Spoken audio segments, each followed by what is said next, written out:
ఈరోజు మనం చూసుకున్నట్టయితే స్టాక్స్లో ఏదైనా స్టాక్ గురించి డిస్కస్ చేసుకోవాలంటే అది వచ్చేసరికి ఇన్ఫోసిస్ అనేది ఇంత వెరీ బిగ్ కంపెనీ. అది అట్ ద సేమ్ టైం మనం చూసుకున్నట్టయితే చాలా హ్యూజ్గా పడిపోవడం అనేది జరిగింది. మనకు ఆల్రెడీ మార్నింగ్ ప్రీ మార్కెట్ రిపోర్ట్లోనే తెలిసిపోయింది, ఎందుకంటే ఇది యుఎస్లో ఏడిఆర్స్లో మనకు అప్డేట్ వచ్చేసింది. బట్ ఎనీహౌ ఇక్కడ రీజన్ అనేది జస్ట్ చూసి దాని తర్వాత దీంట్లో ఇంపార్టెంట్ లెవెల్స్ గురించి మనం ఈ యొక్క వీడియోలో షేర్ చేసుకుందాం. ముందుగా మిత్రులందరికీ స్వాగతం.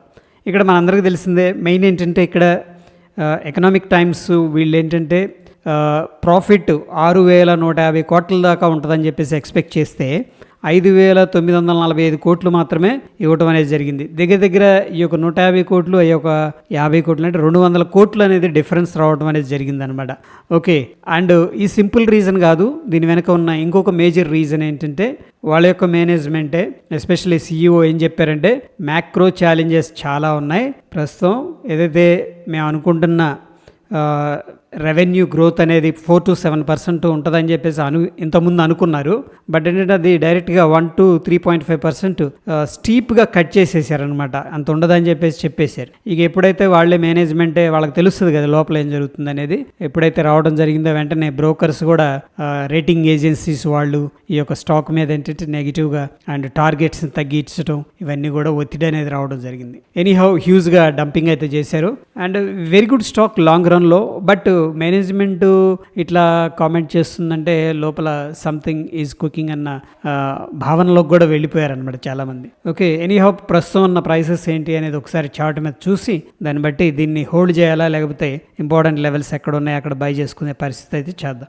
ప్రస్తుతం ఏంటంటే ఇది మనం చూస్తున్న చార్టు డైలీ టైం ఫ్రేమ్లో ఇది చూడండి. వెరీ సింపుల్గా మనం ట్రెండ్ లైన్ డ్రా చేసుకుంటున్నాం, అంతే, ఏం లేదు, ఏం చేయట్లేదు, ట్రెండ్ లైన్ డ్రా చేసాం. సో ఈ యొక్క ట్రెండ్ లైన్ మనం అబ్జర్వ్ చేసినట్టయితే ప్రీవియస్గా ఒక మేజర్ లెవెల్ని తీసుకున్నాం అండ్ అఫ్ కోర్స్ కొద్దిగా ఇక్కడ దీన్ని కూడా కనెక్ట్ చేయొచ్చు.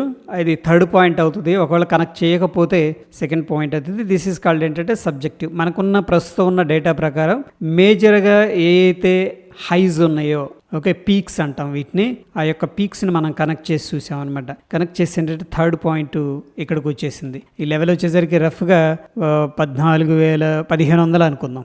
ఓకేనా, ఎప్పుడైతే ఈ యొక్క ట్రెండ్ లైన్ దగ్గరకు వచ్చిందో 1,500 ప్రైస్, ఓకే, ఆ లెవెల్ దగ్గర ఏంటంటే ప్రాఫిట్ బుకింగ్ అయితే గట్టిగానే చేశారు. అండ్ ఎప్పుడైతే ఈ యొక్క రిజల్ట్స్ అనేది బ్యాడ్గా ఇచ్చిందని చెప్పి రావడం జరిగిందో అండ్ మేనేజ్మెంట్ కామెంట్ కూడా పాజిటివ్గా లేదు కాబట్టి వెంటనే ఏంటంటే ముందు మార్కెట్ ప్రైస్లో డంపింగ్ అనేది చేసినట్టు తెలుస్తూ ఉంది. సో ప్రస్తుతానికైతే మనకి పెద్ద పెద్ద వాల్యూమ్స్ కనిపిస్తూ ఉన్నాయి. ప్రీవియస్గా ఇక్కడ ఈ యొక్క డంప్ జరిగింది. ఇక్కడ జరిగినప్పుడు ఏంటంటే కొంతమంది బై చేసుకున్నారు. ఇక్కడ చూడండి హ్యూజ్ వాల్యూమ్స్ వచ్చినాయి, రిజెక్షన్ జరిగింది అనమాట. ఓకే, దీంట్లో హ్యూజ్ వాల్యూమ్స్ అనేది రావటం అనేది జరిగింది. బట్ దాని తర్వాత ఎవరైతే చీప్ ప్రైస్లో దొరికింది ఇన్ఫోసిస్, ఎందుకంటే ఇన్ఫోసిస్ వెరీ బిగ్ కంపెనీ అనమాట. అండ్ టీసీఎస్ కానీ ఇన్ఫోసిస్ కానీ రిలయన్స్ అండ్ హెచ్డిఎఫ్సి బ్యాంకు ఇట్లాంటి వాటిలో ఆపర్చునిటీస్ వస్తే ఏదైనా నెగిటివ్ న్యూస్ వచ్చినా సరే చాలామంది ఇన్వెస్ట్ చేస్తారు. అంటే షార్ట్ టర్మ్లో మేబీ 20-30% ఇంకా కిందకి వెళ్ళొచ్చు, కానీ వాళ్ళకి ఏంటంటే లాంగ్ టర్మ్ కోసం కావాలి, లైక్ 15 years 20 years అలా అనమాట. సో అటువంటి వాళ్ళందరూ మాత్రం బై చేసినట్టు తెలుస్తుంది. హ్యూజ్ వాల్యూమ్స్ ఉన్నాయి ఇక్కడ. సో అక్కడి నుంచి స్లోగా పైకి వెళ్ళటం అనేది జరిగింది. మళ్ళీ ఎప్పుడైతే ట్రెండ్ లైన్ టచ్ అయిందో మళ్ళీ ఈ న్యూస్ ఇది రావడం జరిగింది రిజల్ట్స్ది. మళ్ళీ అగైన్ ఏంటంటే డంపింగ్ అనేది చేశారు. సో ఇక్కడ కూడా మనకి ఏంటంటే హ్యూజ్ వాల్యూమ్స్ అనేది రావడం జరిగింది. సో ప్రస్తుతానికి మనం వాచ్ చేయాల్సిన లెవెల్ టెక్నికల్గా అయితే 1300 అనేది కనిపిస్తుంది అనమాట. ఈ 1300 అనేది ఎందుకు అంటున్నానంటే ఇది రౌండ్ నెంబర్ కూడాను 1300. సో డెఫినెట్గా ఆ యొక్క 1300 అనే రౌండ్ నెంబర్ అనేది వాచ్ చేస్తూ ఉండాలి. ఈ టెక్నికల్గా ఏంటంటే జనరల్గా మనకి బిగ్గర్ పిక్చర్లో ఈ యొక్క చార్ట్ అనేది మనం చూసుకున్నట్టయితే ట్రెండ్ ఈ యొక్క పర్టికులర్ లెవెల్ దగ్గర 1900 అక్కడి నుంచి కూడా ఒక ఎం ప్యాటర్న్ ఫార్మేషన్ జరిగింది. చాలా కన్సోలిడేషన్ తీసుకుంది. అక్కడి నుంచి మళ్ళీ ఒక లాంగ్ కన్సోలిడేషన్ తీసుకుంది, కిందకి రావడం అనేది జరిగింది. ఓవరాల్గా ఏంటంటే మనకి మార్కెట్లో లోవర్ లోస్ అనేది క్రియేట్ చేసుకుంటూ వస్తుంది. ఆబ్వియస్గా బిగ్గర్ పిక్చర్లో ట్రెండ్ అనేది మనకేంటంటే డౌన్ ట్రెండ్ నడుస్తూ ఉందన్నమాట. ఓకేనా, there is no doubt bigger పిక్చర్లో. సో ప్రస్తుతానికి యాజ్ పర్ ద సిచ్యువేషన్ ఏంటంటే డైలీ టైం ఫ్రేమ్లో ఒకసారి కన్వర్ట్ చేసి, సో డౌన్ ట్రెండ్లో ఉంది కాబట్టి మనం ఏం చేసుకోవచ్చు అంటే ఇక్కడ చూడండి ఈ యొక్క లెవెల్ అనేది మార్క్ చేస్తున్నాం. ఏదైతే మనం అనుకున్నామో ఇప్పుడు 1300 దగ్గర ఇక్కడ ఇంపార్టెంట్ రౌండ్ నెంబర్ కూడా అని చెప్పేసి ఎనీహౌ నియర్ బై మనకి ఇక్కడ ఒక కైండ్ ఆఫ్ ట్రెండ్ లైన్ కూడా కనిపిస్తుంది కాబట్టి ఈ లెవెల్ దగ్గర అనుకోవచ్చు. ఈ లెవెల్ దగ్గర కన్నా సపోర్ట్ తీసుకొని బౌన్స్ అయిందంటే okay, that's okay. Maybe short term recovery అనేది జరగవచ్చు. ఒకవేళ ఇక్కడ కానీ కన్సోలిడేషన్ తీసుకొని కానీ బ్రేక్ డౌన్ అయిందంటే ఇంకా ఈ యొక్క ప్రీవియస్ ఏదైతే స్వింగ్లో ఉందో దాన్ని కూడా అంటే దగ్గర దగ్గర 1200 లెవెల్స్ని కూడా ఈజీగా బ్రేక్ చేస్తుంది. ఎందుకంటే మనకి ట్రెండ్ అనేది ఇంపార్టెంట్ కాబట్టి ట్రెండ్ క్లియర్గా డౌన్ ట్రెండ్లో నడుస్తూ ఉంది. మేబీ ఇది షార్ట్ టర్మ్ పుల్ బ్యాక్ అనుకోవచ్చు ఈ మొత్తాన్ని కూడా. సో మనం వాచ్ చేయాల్సిన లెవెల్ ఏంటంటే దగ్గర దగ్గర ఈ యొక్క లెవెల్ ఎంత ఉంది, 1300 అనుకుందాం. 1290 to 1300 ఈ రేంజ్లో మాత్రం మనం వాచ్ చేస్తూ ఉండాలి. అండ్ ఈ యొక్క ట్రెండ్ లైన్ కన్నా బ్రేక్ డౌన్ జరిగిందంటే మనం డౌన్ సైడ్ అనేది ఎక్స్పెక్ట్ అయితే చేసుకోవచ్చు. సో ఒకవేళ మార్కెట్ అనేది స్ట్రాంగ్గా ఇంకా సెంటిమెంట్ నెగిటివ్గా ఉంది కాబట్టి కిందకి వెళ్ళటం అనేది జరిగింది అనుకోండి. For example in that situation చూద్దాం ఇంపార్టెంట్ లెవెల్స్ ఎక్కడ ఉన్నాయి అని చెప్పేసి. ఈ యొక్క లెవెల్ అయితే వెరీ ఇంట్రెస్టింగ్గా అనిపిస్తుంది. ఏది 915. ఓకే, ఇక్కడ దాకా వస్తుందా రాదా అంటే చెప్పలేం మనం. ఓకేనా. సో ఎనీహౌ 915 అనేది నెక్స్ట్ ఉన్న స్ట్రాంగ్ సపోర్ట్ లెవెల్ అనమాట. ఏది ప్రస్తుతానికి అయితే మనకి 1330 దగ్గర ఉన్నాం. ఇండ్ 930 అంటే దగ్గర దగ్గర 300-400 దాకా ఉంది డిఫరెన్స్ అనేది. సో ఎనీహౌ ఈ యొక్క ట్రెండ్ లైన్ అయితే బ్రేక్ డౌన్ జరిగితే మనం షార్ట్ సైడ్ అనేది ప్లాన్ చేసుకుందాం. అది ప్రస్తుతానికి ఇన్ఫోసిస్లో ఉన్న సిచ్యువేషన్. అదేవిధంగా ఒకసారి ఈరోజు నిఫ్టీ ఎనాలిసిస్ అనేది చూద్దాం. నిఫ్టీ 50 డైలీ టైం ఫ్రేమ్లో మనం ఈ యొక్క ఎక్స్పెక్టేషన్ అయితే చేసుకున్నాం. ఏది 20,000 మార్క్ అనేది రీచ్ అవుతుందని చెప్పేసి. బట్ అన్ఫార్చునేట్గా జరిగిపోయింది. ఈ యొక్క ఐటీ సెక్టర్ ఏంటంటే డ్రాగ్ చేసేసింది. That's okay. గిఫ్ట్ నిఫ్టీ అయితే టచ్ చేసింది, కష్టపడి 20,000 మార్క్ అయితే టచ్ చేసుకుంది. అక్కడ నుంచి కూడా అది కూడా డైరెక్ట్ గ్యాప్ డౌన్ జరిగింది. అంటే ఓవరాల్గా ఏంటంటే సప్లై ఎక్కువ ఉంది, ప్రాఫిట్ బుకింగ్ చేసేవాళ్ళు ఎక్కువైపోయారు. బయర్స్ కంటే కూడా సెల్లర్స్ డామినేషన్ అనేది ఎక్కువగా కనిపిస్తుంది కాబట్టి మనకేంటంటే సెల్లింగ్ ప్రెషర్ రావడం అనేది జరిగింది. సో ఎనీహౌ ట్రేడింగ్ పర్స్పెక్టివ్లో ఒకసారి చూద్దాం. బిగ్గర్ పిక్చర్లో ఏంటంటే మనం అనుకున్నాం కదా, ప్రస్తుతానికి మనం ఏదైతే లెవెల్స్ డ్రా చేసుకున్నామో 19,690 ఈ లెవెల్ అనేది డౌన్ సైడ్ అనేది వెరీ వెరీ ఇంపార్టెంట్ లెవెల్ అనమాట. ఓకే, 1 hour టైం ఫ్రేమ్ అనేది ఒకసారి చూద్దాం. ట్రేడింగ్ ఆపర్చునిటీస్ ఎక్కడెక్కడ ఉన్నాయి, ఎలా తీసుకుంటే బాగుండేది అనేది కూడా ఒకసారి చూస్తే ఏంటంటే ఒక ఐడియా వస్తుంది. సో ప్రీవియస్గా అయితే ఇది మనకి 19,844 దగ్గర మార్కెట్ అనేది ఓపెన్ అయింది.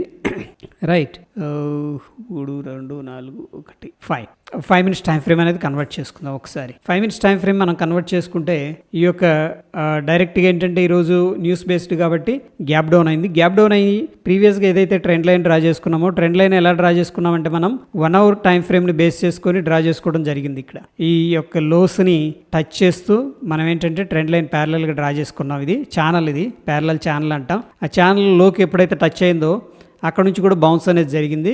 ఇది ఒకసారి 5 minutes టైం ఫ్రేమ్లో చూస్తే చూడండి ఎగ్జాక్ట్ సేమ్ లెవెల్ అనేది మనకి సపోర్ట్ లాగా పనిచేసింది. ఈ యొక్క లెవెల్ని టచ్ చేసింది, డైరెక్ట్ గ్యాప్ డౌన్ అయింది, అక్కడ నుంచి కూడా మళ్ళీ బౌన్స్ అయింది. అండ్ ఆఫ్ కోర్స్ ఏంటంటే ప్రీవియస్గా మనకి ఏదైతే ఇక్కడ టెంపరీగా రెసిస్టెన్స్ అనుకున్నామో దానికి పెద్దగా ఇంపార్టెన్స్ అనేది ఇవ్వలేదు, ఎందుకంటే డైరెక్ట్ క్యాండిల్ బ్రేక్అవుట్ అయింది. ఓకే, దాని తర్వాత వెంటనే మళ్ళీ సెల్లర్స్ వచ్చారు, మళ్ళీ రిట్రేస్మెంట్ జరిగింది. ఇక్కడ కొద్దిగా షార్టింగ్ ఆపర్చునిటీ అయితే చేసుకోవచ్చు ఒకవేళ లాంగ్ తీసుకోవాలనుకుంటే ఈ యొక్క క్యాండిల్ పైన, ఎందుకంటే ఈ 2 క్యాండిల్ కూడా doji candle and follow up candle కనిపిస్తుంది కాబట్టి. ఓకేనా, ఈ 3 క్యాండిల్లు ఆబ్వియస్గా ఇక్కడ ఏంటంటే మనం లాంగ్ అనేది ప్లాన్ చేసుకోవచ్చు, జస్ట్ అట్లీస్ట్ ఫర్ ఏంటంటే స్కాల్పింగ్ అనమాట. ఓకే, దాని తర్వాత మనం చూసుకున్నట్టు గ్యాప్ డౌన్ జరిగింది అండ్ ఈ యొక్క 2 క్యాండిల్, దాని తర్వాత ఇది ఫాలో అప్ క్యాండిల్ అండ్ ఈ క్యాండిల్ ఎప్పుడైతే హ్యాంగింగ్ మ్యాన్ ఫార్మేషన్ జరిగింది దాని తర్వాత ఫాలో అప్ క్యాండిల్, మేబీ ఈ యొక్క లెవెల్ దగ్గర అయితే మనం షార్ట్ చేసుకోవచ్చు, ఎందుకంటే మనకి ఒక important level break down candle కాబట్టి ఈ క్యాండిల్ మేబీ ఇక్కడ ఏంటంటే మనం షార్ట్ అనేది ఇనిషియేట్ చేసుకోవచ్చు. ఓకే, దీన్నే మనం కైండ్ ఆఫ్ ఎం ప్యాటర్న్ కూడా అంటాం, బట్ వెరీ బిగ్ ఎమ్ ఇది. ఓకేనా, మనకి రిస్క్ రివార్డ్ అనేది ఫేవర్గా ఉండదు, 1:2 రాకపోవచ్చు కూడాను. అయితే ఇక్కడ డయాగ్నల్గా మనం ఏంటంటే డ్రా చేసుకుంటే ఈ 2 కూడా మ్యాచ్ అవుతున్నాయి. ఇది హారిజెంటల్గా support and trend line. But anyhow only మనం హారిజెంటల్ లెవెల్ చూసుకున్నట్టయితే ఈ క్యాండిల్ కింద మనం ఏంటంటే షార్ట్ అనేది ఇనిషియేట్ అయితే చేసుకోవచ్చు. ఎప్పుడైతే మళ్ళీ ఈ యొక్క లెవెల్ అనేది బ్రేక్అవుట్ అయిందో డౌన్ సైడ్ కొద్దిగా కన్సోలిడేషన్ తీసుకుంది ఇక్కడ. ఓకేనా, లైక్ ఏంటంటే ఇట్లా వచ్చి కొద్దిగా కన్సోలిడేషన్ తీసుకుంది, స్మాల్ ఫ్లాగ్ అంటాం దాన్ని. ఈ యొక్క బ్రేక్ డౌన్ దగ్గర మళ్ళీ ఏంటంటే మనం షార్ట్ అనేది కూడా ఇనిషియేట్ అనేది చేసుకోవచ్చు. ఇక లాంగ్ విషయానికి వస్తే ఈ యొక్క పర్టికులర్ లెవెల్ అనేది మనం ఒకవేళ లాంగ్ తీసుకోవాలనుకుంటే ఓకే, ఈ యొక్క ట్రెండ్ లైన్ అనేది బ్రేక్అవుట్ అయితే కూడా మనం ఏంటంటే కొద్దిగా లాంగ్ అనేది ప్లాన్ చేసుకోవచ్చు. ఎందుకంటే ఇక్కడ మార్కెట్ డ్రాప్ అయింది, దాని తర్వాత కైండ్ ఆఫ్ డబ్ల్యూ ప్యాటర్న్ అనేది ఫార్మేషన్ జరిగి ఇక్కడ బ్రేక్అవుట్ అయితే జరిగిందనమాట. స్మాల్ డబ్ల్యూ స్కాల్పింగ్ గురించి మాట్లాడుతున్నాను నేను. దాని తర్వాత మనం బిగ్గర్ పిక్చర్లో చూసుకున్నట్టయితే ప్రీవియస్గా ఏదైతే ట్రెండ్ లైన్ ఉందో చూడండి, ఒకసారి 15 మినిట్స్కి వెళ్దాం, అక్కడ కొద్ది క్లారిటీ వస్తుంది. ఈ ట్రెండ్ లైన్ బ్రేక్అవుట్ అయింది ఇక్కడ చూడండి, ఇది 11 o'clock క్యాండిల్. దాని తర్వాత మళ్ళీ రీటెస్ట్కి వెళ్ళింది. ఇక్కడ ఏదైతే ట్రెండ్ లైన్ ఎక్స్టెండ్ చేసామో అదే లెవెల్ ఏంటంటే రీటెస్ట్ చేసింది. అక్కడ 5 మినిట్స్లో మంచి ప్యాటర్న్ అయితే కనిపించింది ఫ్రెండ్స్, ఓకేనా. ఇది మనకి సింపుల్గా ఎం ప్యాటర్న్ అనమాట. ఇక్కడ ఎప్పుడైతే వచ్చిందో ఏది మన ట్రెండ్ లైన్ దగ్గరికి indecision, hanging man, follow up candle and మళ్ళీ indecision and follow up candle and of course ఎప్పుడైతే ఈ యొక్క నెక్ లైన్ బ్రేక్అవుట్ అయిందో మనం షార్ట్ అనేది ఇనిషియేట్ చేసుకోవచ్చు. లేదు అంటే కూడా ఈ యొక్క రీటెస్ట్ అనేది కూడా జరిగింది ఈ యొక్క ఇది నెక్ లైన్. సో మేబీ ఆ క్యాండిల్ కింద మనం తీసుకోవచ్చు. సో బేస్డ్ ఆన్ దట్ ఏంటంటే మనకి నెక్స్ట్ ఇమీడియట్గా ఉన్న టార్గెట్ ప్రీవియస్గా ఇవన్నీ లెవెల్స్ అనేవి ప్రీవియస్ లెవెల్స్, ఇప్పుడు మనం కొత్తగా ఏది కూడా డ్రా చేయలేదు. సో ప్రీవియస్గా మనకి ఏదైతే ఉందో ఈ యొక్క లెవెల్ 19,690 అనమాట. ఈ యొక్క లెవెల్ అనేది వెరీ ఇంపార్టెంట్ లెవెల్. యాక్చువల్గా ఏంటంటే ఇక్కడ జోన్ ఉంది, ఈ జోన్ అబ్జర్వ్ చేయండి. ఇది కొంచెం సపోర్ట్ జోన్ అనమాట. ఇక్కడ ప్రైస్ అనేది స్టేబుల్ అయింది, అక్కడ నుంచి పైకి వెళ్ళింది. సో సేమ్ జోన్కి రాగానే మళ్ళీ ఏంటంటే రికవర్ అనేది చేశారు ప్రస్తుతానికి, ఓకేనా. సో ఎనీహౌ ఒకవేళ మనం ఓవర్ నైట్ క్యారీ చేయాలంటే అట్లీస్ట్ ఏంటంటే 19,690 లెవెల్ అనేది కిందకి బ్రేక్ డౌన్ జరగాలన్నమాట. జరిగితే అప్పుడు ఏంటంటే మనం ఈ యొక్క షార్ట్ సైడ్ అనేది ప్లాన్ చేసుకోవచ్చు. 1 hour టైం ఫ్రేమ్లో ఒకసారి చూద్దాం. 1 hour టైం ఫ్రేమ్లో చూసుకున్నట్టయితే ఇంపార్టెంట్ లెవెల్స్ మనకి నెక్స్ట్ 19,523 అనేది డౌన్ సైడ్ కనిపిస్తుంది. బట్ ఎనీహౌ ప్రస్తుతానికి మనకి 19,700 పైనే ఉంది కాబట్టి స్టిల్ ఏంటంటే డిప్ బై అనేది చేసుకోవచ్చు. ఇక నెక్స్ట్ మనకున్న అప్ సైడ్ రెసిస్టెన్స్ లెవెల్స్ వచ్చేసరికి అడ్జస్ట్ చేసుకుంటున్నాం. ఇప్పుడు ప్రస్తుతానికి 19,822 ఆ యొక్క ఇంపార్టెంట్ లెవెల్ దాటితేనే మనం ఏంటంటే లాంగ్ సైడ్ అనేది ప్లాన్ చేసుకుందాం. లేదంటే మనం ఎవ్రీ రైజ్లో కూడా ఒక సెల్లింగ్ ఆపర్చునిటీ అనేది తీసుకోవచ్చు. Okay, that is all about ఏంటంటే ప్రస్తుతం ఉన్న situation. Okay, again pre market రిపోర్ట్లో మొత్తం క్లియర్గా మళ్ళీ డిస్కస్ చేసుకుందాం. హోప్ వీడియో ఎంజాయ్ చేశారని అనుకుంటున్నాను. వీడియో నచ్చితే లైక్ చేయండి, షేర్ చేయండి. మరొక ఎపిసోడ్లో మళ్ళీ కలుసుకుందాం. ధన్యవాదాలు.